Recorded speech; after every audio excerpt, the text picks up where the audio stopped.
Assalamualaikum warahmatullahi wabarakatuh.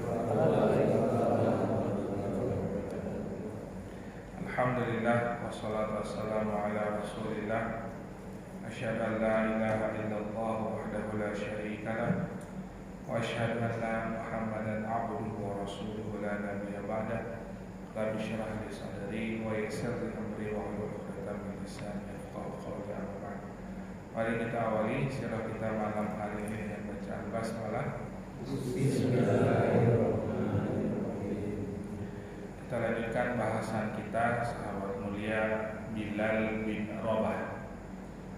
Di awal kemarin kita sudah kisahkan cuplikan dari awal beliau masuk Islam dan juga bagaimana Nabi mengatakan dalam sabdanya bahwasanya Nabi ketika Isra Mi'raj mendengar suara sepasang terompahnya di surga. Sampai Nabi itu nanti bertanya kepada Bilal bin Rabah, sebuah pertanyaan yang bagi Bilal juga bingung. Apa pertanyaannya? Wahai Bilal, apa amalanmu sehingga engkau mendahuluiku masuk ke surga? Ini kan pertanyaan buat kita, ini berat pertanyaan. Nabi bertanya begitu kepada Bilal. Bagaimana mungkin terompahnya Bilal udah duluan kedengaran di sana, sedangkan Nabi saja belum masuk. Ini kan sebuah kemuliaan yang luar biasa. Maka di awal kemarin, apa yang menyebabkan kemuliaan ini ada? Maka kita sudah awali bagaimana kisah awal Bilal bin Rabah ketika memutuskan masuk Islam. Siksaan ada disebutkan dalam riwayat bahwa hanya beberapa orang saja dari para sahabat yang menampakkan keislamannya, hanya 7 orang dari seluruh sahabat-sahabat yang masuk Islam di Mekah yang periode awal, as-sabiqun al-awwalun. Maka hanya 7 orang yang setelah masuk Islam langsung menyatakan keislamannya. Disebutkan bahwasanya yang pertama pasti Rasulullah, kemudian yang kedua adalah Abu Bakar, kemudian yang ketiga Ammar bin Yasir dan ibunya. Ammar bin Yasir di keluarga Ammar, ya, ibunya Ammar siapa? Sumayyah, ya, yang syahid wanita syahid pertama, bapaknya juga begitu. Ya, Ammar bin Yasir, ayahnya Ammar. Kemudian Sumayyah. Kemudian Suhaib, ya, Suhaib Ar-Rumi. Kemudian Bilal, dan yang terakhir adalah Miqdad. Nah, dari 7 orang ini, maka Rasul nggak berani disentuh oleh orang Quraisy karena ada paman. Karena paman beliau pemuka Quraisy. Abu Bakar nggak juga berani mereka sentuh karena beliau orang terpandang, orang kaya raya terpandang, memiliki kedudukan.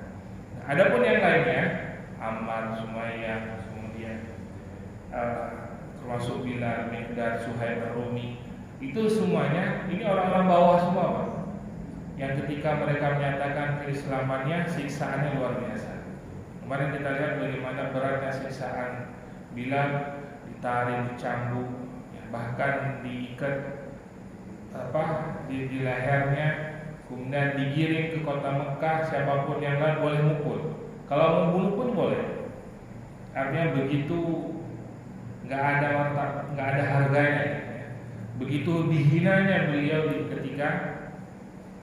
ketika masih belum merdeka, ya, sampai nanti pada tahap akhir yang batu dibakar, kemudian diletakkan di dada beliau sampai robek otot-otot tubuhnya, barulah di situ nanti dibeli oleh Sayyidina Abu Bakar As-Siddiq.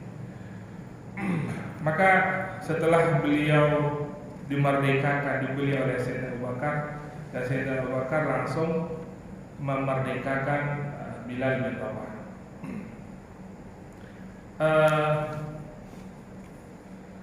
Suatu ketika disebutkan dalam riwayat, jika Abu Bakar disebutkan di hadapan Umar, dia akan berkata, Abu Bakar sayyiduna wa'taqa Bilalan sayyidina.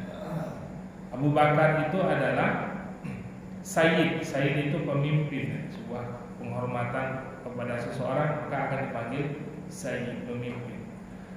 Abu Bakar jelas beliau dengan keutamaannya, dengan kedudukannya dihormati, disegani, dimuliakan. Tapi bagaimana setelahnya wa'taqa Bilalan, dan Sayyidina Abu Bakar yang memerdekakan Bilal, dan Bilal itu adalah Sayyidina, dan pun Bilal adalah pemimpin kami. Islam mengangkat derajat orang yang begitu rendah, tapi ketika masuk Islam enggak dilihat siapa dia dulu, tapi ketika keimanannya melampaui yang lainnya maka diangkat luar biasa.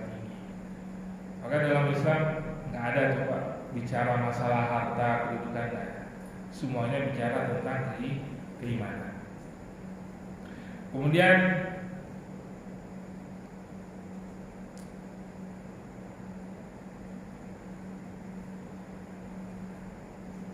keutamaan dari Bilal bin Rabah, bahwa Allah marah karena marahnya. Wah, ngeri ya. Allah itu marah karena marahnya. Maka disebutkan dalam sebuah riwayat dari Ais bin Amr bahwa Abu Sufyan datang kepada Salman, Suhaib dan Bilal. Abu Sufyan ini masa belum perang, masa masih berada di kota Mekah. Abu Sufyan kan sebelum masuk Islam di antara para Quraisy, pemuka Quraisy yang sangat benci sekali dengan Islam, datang kepada Salman, Suhaib dan Bilal. Ini orang-orang budak semua nih. Abu Sufyan majikan, ya, orang majikan besar, gitu. Ketemu sama orang bawah, gitu ya. Kemudian yang mana mereka sedang bersama beberapa orang. Nah, Bilal tadi, maksudnya yang sahabat-sahabat mulia tadi ini, Bilal, Suhaib sama Salman, ngomong begini kepada Abu Sufyan. Demi Allah, pedang-pedang Allah belum mengambil haknya dari musuh-musuh Allah. Maksudnya, ini kamu datang, kalau sudah waktunya ada perintah perang, pasti aku perangi kalian. Orang muda ngomong kepada orang yang dihormati, dimuliakan. Maka pada saat itu didengar oleh Sayyidina Abu Bakar. Sayyidina Abu Bakar menegur tadi sahabat-sahabat tadi. Apakah benar kalian ngomong seperti ini tadi kepada Abu Sufyan? Kenal nggak kalian sama Abu Sufyan? Artinya, ya walaupun Abu Sufyan belum masuk Islam, Abu Sufyan ini orang yang dihormati, disegani. Artinya pada saat itu Sayyidina Abu Bakar masih menghormati Abu Sufyan sebagai pimpinan Quraisy. Jadi menegur perkataan menurut Abu Bakar itu perkataan sopan gitu, diucapkan oleh kaum muslimin. Ya, walaupun ini orang Islam nih, ya, kepada pimpinan Quraisy.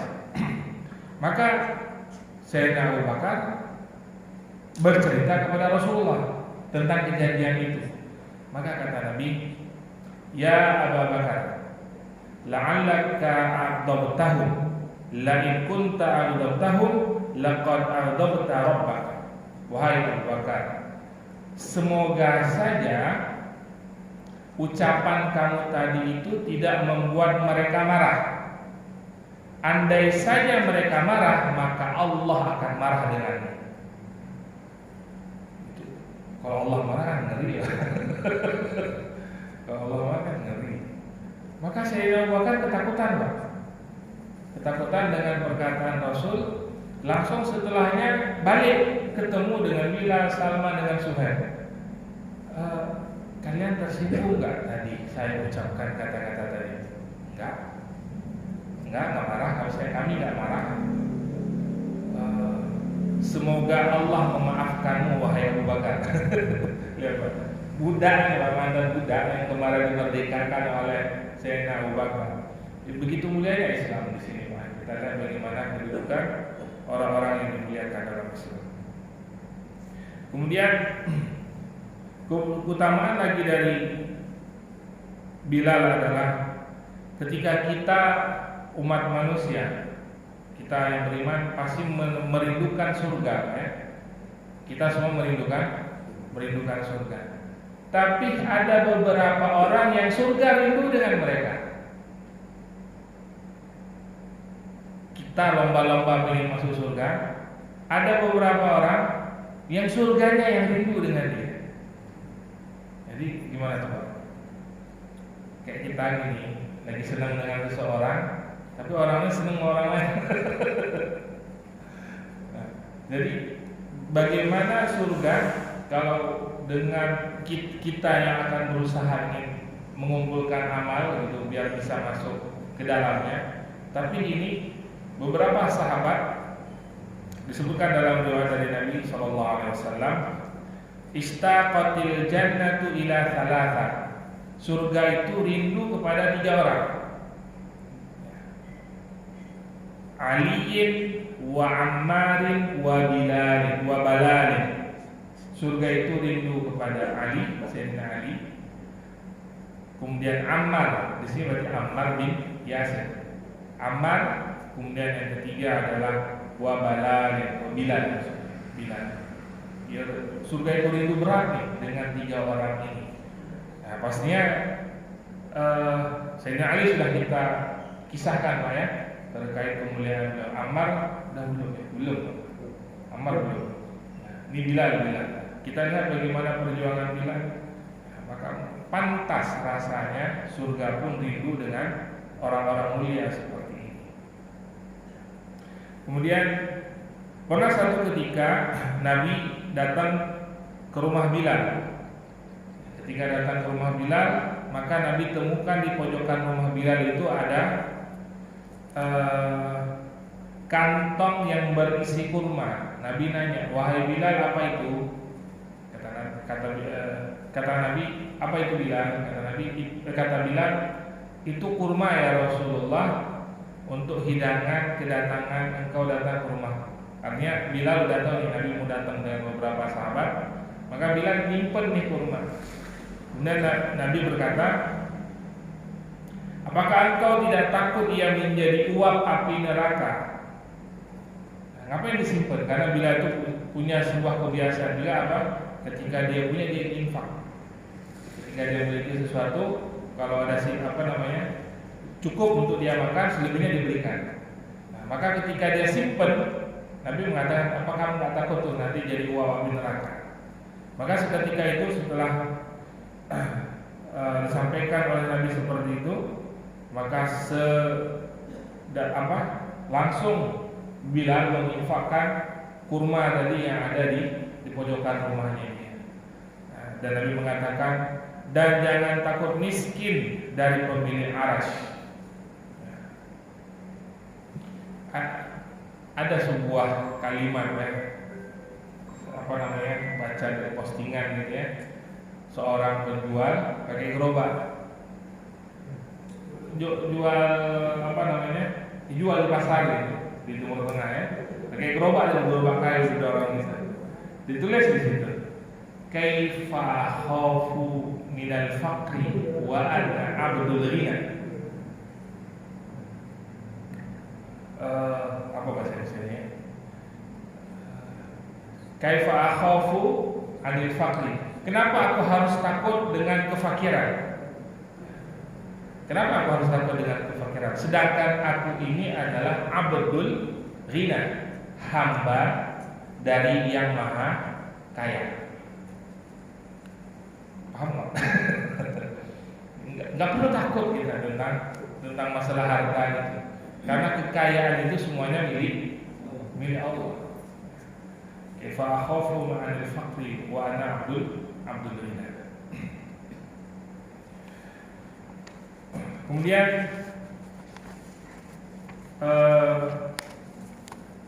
Nabi mendengarkan suara sepasang sendalnya di surga. Disebutkan dalam hadis, setelah Nabi melaksanakan Isra, ya, berita gembira itu menjadi kenyataan. Nabi mendengar sendiri dengan kedua telinga beliau. Dari Buraidah yang berkata, Nabi memanggil Bilal, beliau bersabda kepadanya, ya Bilal, bima sabaqtani ilal jannah. Nabi tanya sama Bilal, wahai Bilal, amalan apa sehingga engkau mendahuluiku masuk surga? Nah ini nanti bisa diamalin Pak ya. Inni dakhaltul jannata barihah fasami'tu khashtaka amami. Saya fil barihah itu bahasa Arab tadi malam. Kan Isra Mi'raj malam kan? Wahai Bilal, semalam itu waktu saya Isra Mi'raj, saya dengar nih suara terompahmu itu ada di dalam surga di depanku, amami, depanku. Fa'ataitu ala qasri min dhahabin murabba'in faqultu liman hadzal qasr. Jadi pertanyaan awal tadi ini ditujukan kepada Bilal. Apa amalanmu? Ya, sehingga udah duluan masuk surga gitu terompahnya. Ya, pastinya kalau terompahnya masuk ya orangnya pasti masuk surga. Nah mungkin terompahnya doang masuk surga. Wah, suara motornya udah ada di sini. Masa motornya ada orang nggak ada? Kan mungkin pasti sama orang yang ada. Ya, cuma karena pada Isra itu manusia belum boleh ada yang masuk surga, ya terompahnya dulu suaranya itu kedengeran. Kita bisa bedain nggak Pak? Jalan siapa? Oh di sini datang nih. Kan ketahuan kan dari suara jalannya. Ada yang jalannya berat, ada yang jalannya agak keseret, ada jalannya satu-satu gitu. Nah, tapi hafal. Ya apalagi kalau pakai terompah Pak ya. Kalau sekarang kita mungkin karena karet jadi nggak terlalu bersuara. Kalau terompah kan kedepak di jalannya kedengeran. Maka lanjutan hadis tersebut fa'ataitu. Nah setelah mendengar terompah itu, kemudian Nabi melanjutkan fa'ataitu ala qasrin min dhahabin murabba' faqultu liman hadzal qasr.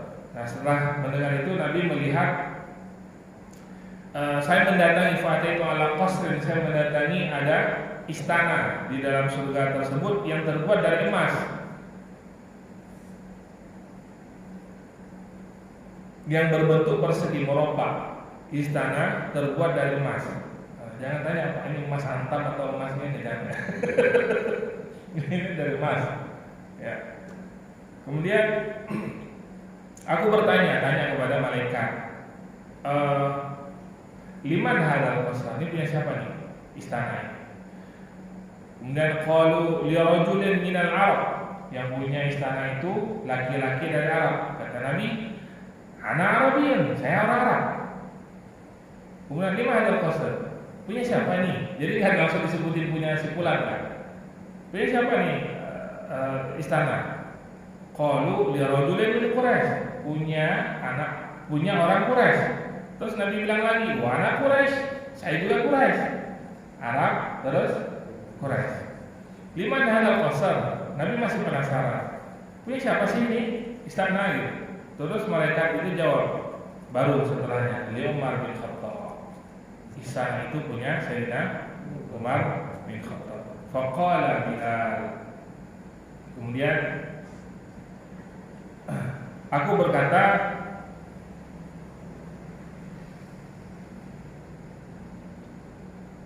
maka Bilal berkata setelah mendapatkan sampai pada Umar bin Khattab, faqala Bilal, ya Rasulullah, ma'adantu qattun illa shallaitu rak'ataini. Nah, baru ini Bilal menjelaskan tadi bima sabaqtani lal jannah. Dia ingin kasih jawaban dari itu. Tadi kan belum dijawab karena Nabi lanjutin hadisnya. Apa Bilal tadi itu yang menyebabkan kamu bisa masuk surga duluan, terompahmu? Kemudian qala Bilal jawab, ya Rasulullah, ma'adzantu qatu illa sholaitu rak'ataini. Tidaklah aku mengumandangkan adzan melainkan pasti setelahnya aku sholat sunnah 2 rakaat.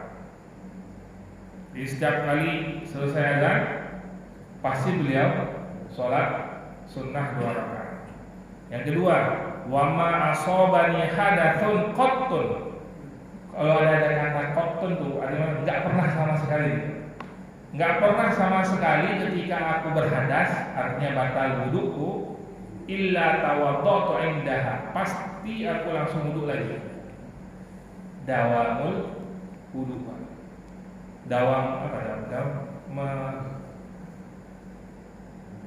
Membiasakan wudu. Pokoknya lagi duduk nih, buang angin, udah wudu lagi. Habis makan nih, buangnya lagi, wudhu lagi. Pokoknya batal wudhu. Nah, bayangkan, amalannya sederhana kan? Bukan yang infak sekian banyak, enggak. Amalan sederhana.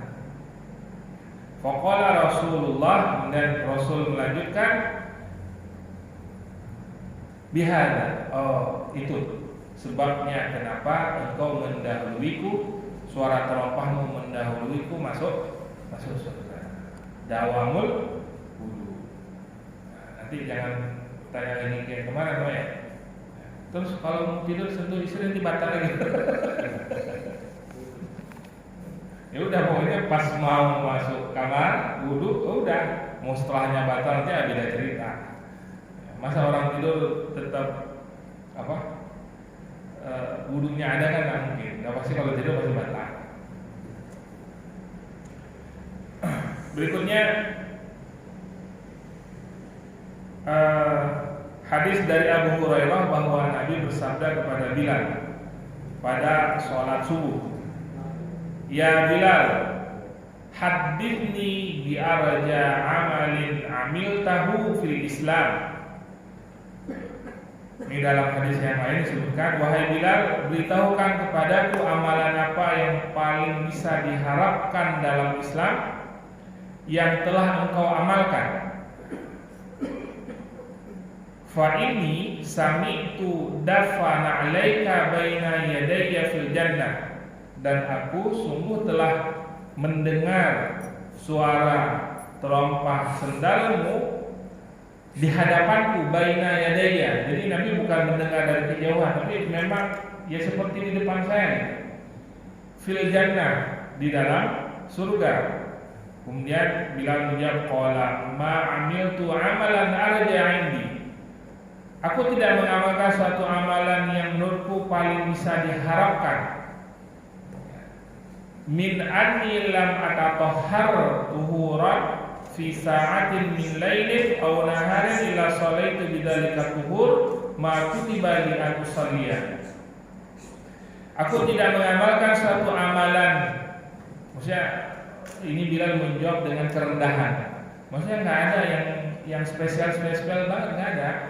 Cuma memang aku tidak mengamalkan suatu amalan yang menurutku paling bisa diharapkan melebihi bahwa aku tidak bersuci di malam atau siang hari, kecuali bersuci tersebut aku mengerjakan sholat yang telah ditentukan bagiku untuk melakukan sholat tersebut.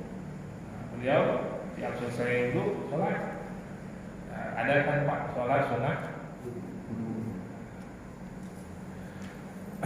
Kemudian dari Jabir disebutkan juga bahwa Nabi bersabda, Ra'aitu dakhaltul jannah fa idza ana birumaysa imraati Abi Talha wa sami'tu khashfatan faqultu man hadha faqala hadha Bilal wa ra'aitu qasran bifina'ihi jariyatun faqultu liman hadha li Umar faradtu an adkhulahu fa anzuruhu ilaihi fadzakartu ghairataka faqala Umar bi abi wa ummi ya Rasulullah a'alaika aghar. Jadi dalam ini ada beberapa hadis yang menunjukkan tentang suara terompahnya Bilal terdengar di dalam surga. Hadis yang ketiga ini disebutkan, aku melihat diriku Nabi masuk surga. Ternyata aku bertemu dengan Rumaisah, istrinya Abu Talha. Abu Talha sudah kita kisahkan ya kemarin. Dan aku mendengar bunyi gerakan, maka aku bertanya siapa dia? Dia menjawab Bilal. Aku melihat sebuah istana di halamannya ada seorang gadis, maka aku bertanya, milik siapa istana ini? Milik Umar. Aku ingin masuk untuk melihatnya, tapi aku teringat kecemburuan Umar. Maka Umar berkata, ayah dan ibuku menjadi urusanmu. Jadi ketika di surga itu, Nabi selain mendengar suara terompahnya suara terompahnya Bilal, juga bertemu dengan Rumaisah istrinya Talha. Kemudian juga melihat istana punya Sayyidina Umar yang di dalamnya ada bidadari yang nungguin Pak. Nah, pas Nabi mau masuk nggak jadi. Kenapa? Lihat bidadari. Dan Nabi tahu bagaimana cemburunya Umar. Khawatir nanti Umar cemburu. Makanya itu dikisahkan, diceritakan kepada Umar. Aku takut engkau cemburu ntar. Makanya aku nggak jadi masuk. Kata Sayyidina Umar, ya Rasulullah, atas nama ayah dan ibuku, ini adatnya orang Arab ya, ketika menunjukkan sesuatu penghormatan, demi ayah dan ibuku, bukan maksudnya bersumpah kan? Tapi demi ayah dan ibuku, bagaimana mungkin aku cemburu denganmu ya Rasul? Gak mungkin lah gitu. Sayyidina Umar menegaskan kepada kemudian para ulama mengambil poin dari bagaimana amalan yang tadi, yang sederhana tadi, bisa menyebabkan Sayyidina Bilal masuk dalam surga. Maka para ulama menyebutkan bahwasanya bukan masalah amalannya, tapi mendawamkannya. Poinnya di situ. Jadi amalan itu bukan masalah banyaknya atau spesialnya atau istimewakan. Tapi amalan itu akan memiliki dampak besar ketika kita dawamkan. Ya, kita biasakan. Ya. Maka marilah Pak, kita cari amalan kita yang paling kita senangi, dawamkan ya. Dawamkan aja. Apa senang puasa ya terus. Senang ngaji terus. Senang zikir aja terus. Pokoknya ada amalan, seenggaknya nanti di padang mahsyar atau di alam kubur ketika malaikat datang, ada yang menyertai kita amalan-amalan itu. Nggak perlu yang harus berat-berat, apalagi yang menyulitkan kita. Yang paling mudah bagi kita, silakan. Tadi kita lihat bagaimana Bilal bin Rabah dengan amalan yang cukup sederhana. Batal dulu. Kalau buat kita repot ya, berarti carilah yang lain. Zikir, baca la ilaha illallah terus. Kemana pun itu yang kita baca. Nah, untuk membuat amalan itu dawam, gimana caranya? Mengawalinya dengan keterpaksaan. Nggak ada sesuatu itu langsung, wah, ingin bisa puasa nih. Tiba-tiba terus langsung bisa puasa. Tidak mungkin, Pak. Berat. Mengawalinya berat. Tapi biasanya urutannya adalah berapa kali, Pak? Kalau kita kan ada namanya sholat arba'in, paham ya? Kenapa ada arba'in? Karena memang ada jaminannya. Ada hadis arba'in, 40 hadis. Kitab arba'in yang dikarang oleh Imam. Dan banyak itu ulama yang arba'in, 40, 50. Nah, termasuk untuk mendawamkan sebuah amalan, paksakan diri kita lakukannya minimal 40 kali, 40 hari. Kita ingin dawamkan baca surat Tabarak sebelum tidur, paksakan dulu 40 hari. Setelahnya pasti akan ingat. Ingin kita rutinkan puasa Senin Kamis, paksakan dulu 40 hari ini. Pokoknya 40 hari ini nggak boleh ada ketinggalan, nggak boleh ada bolong. Kalau itu sudah dilewati, nah itu setelahnya insya Allah akan mudah. Ini diantara keutamaan disebutkan fadilah 40 hari ya, fadilah 40 hari. Cuma kadang-kadang orang yang belajar ilmu yang nggak benar juga makanya 40 hari juga ya. Puasa mutih 40 hari. Yang ilmu batinan ya, biasa dipakainya patokannya 40 juga biasanya. Tapi kita nggak kesana lah ya, nggak pakai yang nggak benar, pakai buat yang amalan-amalan yang benar.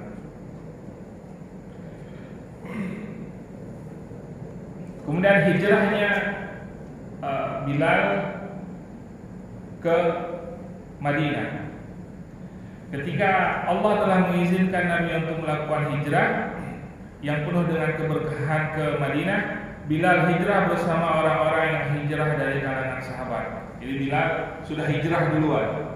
Karena kan Nabi mengatakan hijrah itu nggak boleh sendiri. Orang kaya harus dari orang miskin, orang lemah harus dengan orang kuat. Jadi rombongan-rombongan Pak, tapi bergelombang-gelombang, nggak sekalian semuanya keluar dari kota Mekah, enggak.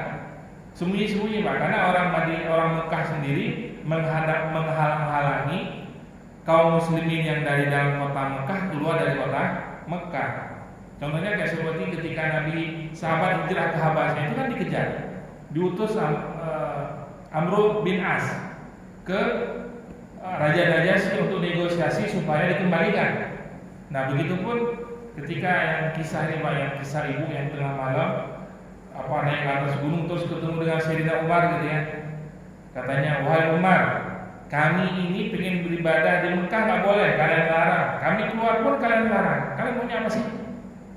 Kata Umar, udahlah pergi aja deh. Terus pas ibu ini pergi ketemu dengan sahabat-sahabat yang lain yang udah keluar hijrah di perjalanan. Gimana tadi? Nggak ada yang ketemu dengan kamu kan? Nggak ada kecuali satu orang. Umar, alah, sama itulah yang jangan ketemu orang itu gitu. Itu Umar sebelum masuk Islam karena takutnya kaum muslimin dengan Sayyidina Umar yang awal-awal.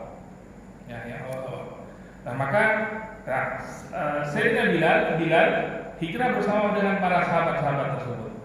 Ya, karena dengan Rasul hanya berdua kan, Nabi dengan Sayyidina Abu Bakar. Kemudian setelah beliau berhijrah, beliau tinggal dan di bawah dalam perlindungan orang-orang Ansar yang disanjung oleh Allah. Disebutkan dalam riwayat bahwasanya Aisyah berkata, ketika Nabi tiba di Madinah, Abu Bakar dan Bilal sakit. Jika demam menyerang Abu Bakar, maka dia berkata.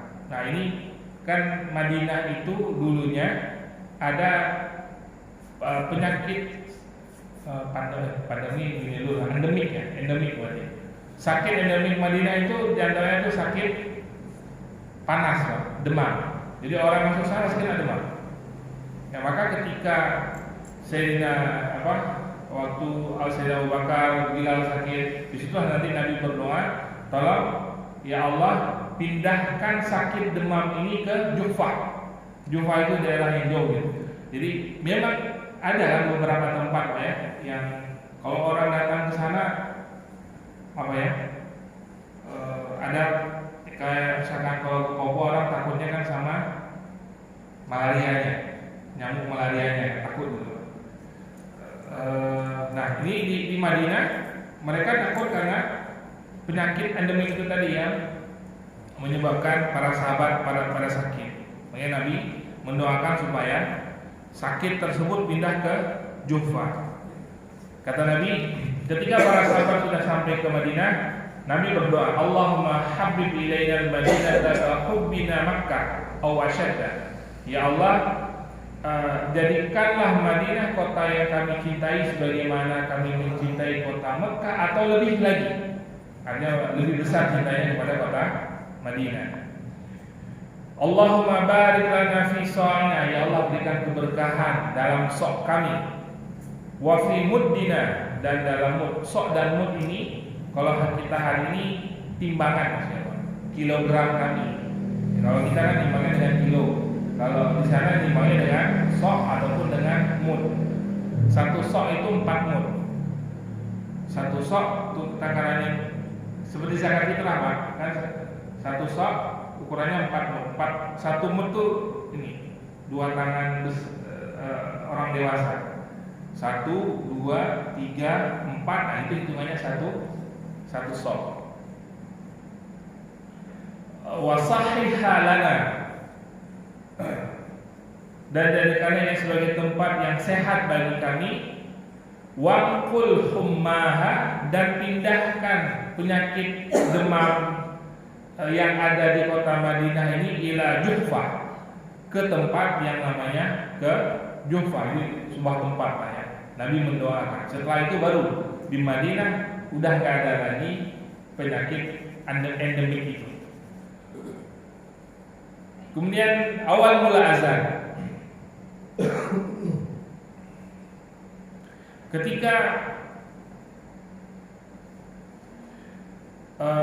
kaum muslimin sudah sampai di Madinah, dulunya kan kalau di Mekah waktu sholat kan nggak pakai azan, dan gimana mau azan?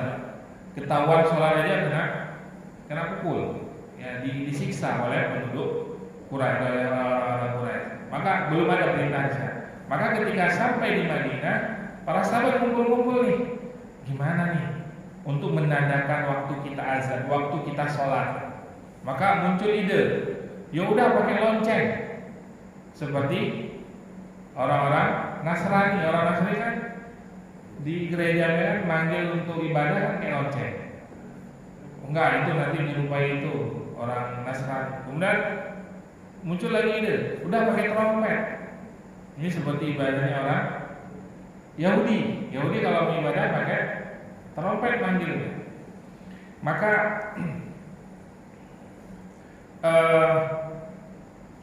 ide itu nggak diterima gitu. Sampai kemudian pada satu hari seorang sahabat Abdullah bin Zaid bin Sa'labah, ya, bin Abdul Rabbih, ini seorang sahabat. Pada satu malam Abdullah ini bermimpi, di mana dalam mimpinya dia bertemu dengan seseorang yang memakai 2 kain hijau dan membawa lonceng di tangannya. Ketemu dengan seorang pakai baju warna hijau, orang ini bawa lonceng. Kemudian aku berkata kepadanya, wahai hamba Allah, apakah engkau menjual lonceng ini? Nah, Abdullah nanya ke orang tersebut nih dalam mimpinya.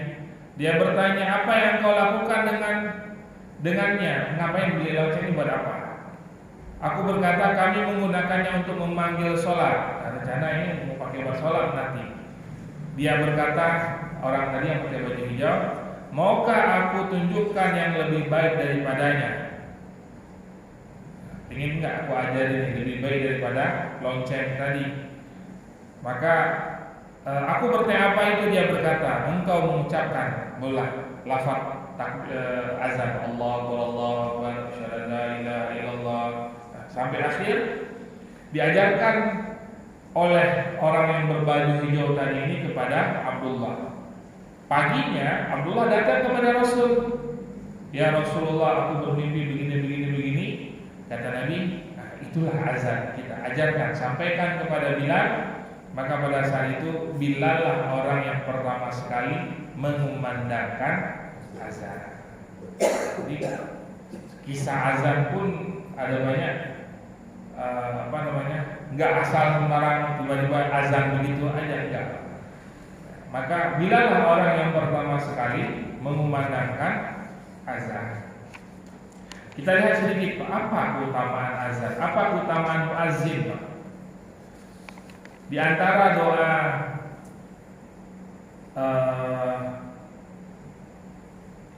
ibunya Siti Maryam, siapa? Istrinya Imran kan? Nah, ibunya Siti Maryam, dalam doa beliau apa? Ya Allah, kalau aku nanti engkau karuniai anak, aku akan jadikan dia sebagai, kalau bahasa kita hari ini, aku jadi marbot. Kalau saya punya anak, nanti dia mau jadi marbot. Pernah kita doa begitu? Nah, kita lihat Pak, bagaimana keutamaan muazzin tadi. Dalam hadis Nabi disebutkan, man adzana sintai asyrata sanatan wajabat lahul jannah wa kutiba lahu bi ta'dinihi fi kulli yawmin sittuna hasanah wa min qamati 30 hasanah. Barang siapa yang mengumandangkan azan selama 12 tahun, maka surga wajib atasnya. 12 tahun Pak. Daftar Pak. 12 tahun. Jaminan Nabi apa? Surga wajib. Surga wajib atasnya. Karena azannya itu ditulis untuknya 60 kebaikan setiap hari. Dan karena iqamahnya ditulis untuknya 30 kebaikan. Di azan kita sehari 5 kali, 60 kali 5 300. Qamah 30 kali 5 150. Berapa Pak tambah?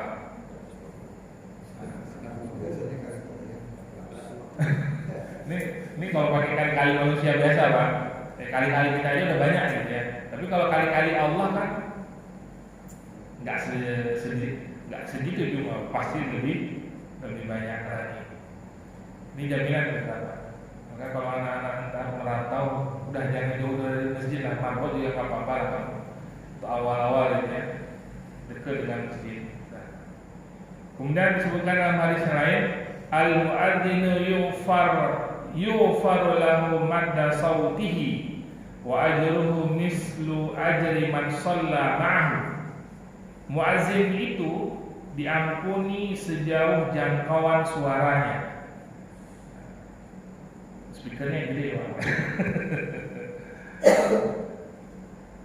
Masih ada yang protes Pak, speaker kita udah nggak ada ya. Kalau masih ada dikecilin lagi gitu. Nggak apa-apa, karena memang karena kurang kedengaran makanya protes gitu. Kencengin lagi. Ya. Maka diampuni dosanya sejauh jangkauan suaranya, dan pahalanya seperti pahala orang yang sholat bersamanya. Ada orang sholat, maka pahala semua orang sholat itu juga mengalir buat muazzin. Mudah-mudahan setelah ini nggak ada rebutan mikronya. Atau kalau rebutan siapkan mik 3. Jangan-jangan dibawa pulang ke rumah. Kemudian hadis berikutnya, al-mu'adzinu yughfaru lahu madda sautihi wa yashhadu lahu kullu rabbin wa yabisin. Muazzin itu diampuni sejauh jangkauan suaranya, dan setiap yang basah dan kering bersaksi untuknya. Masjid ini kedengaran misalkan sampai ke depan Pak.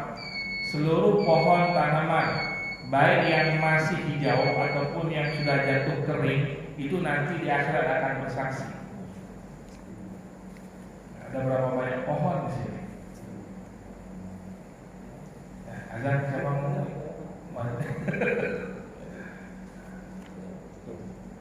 Terakhir, al-mu'azzinuna atwalun nasi a'naqan yaumal qiyamah. Muazzin itu tandanya muazzin nanti di hari kiamat adalah orang yang paling panjang lehernya.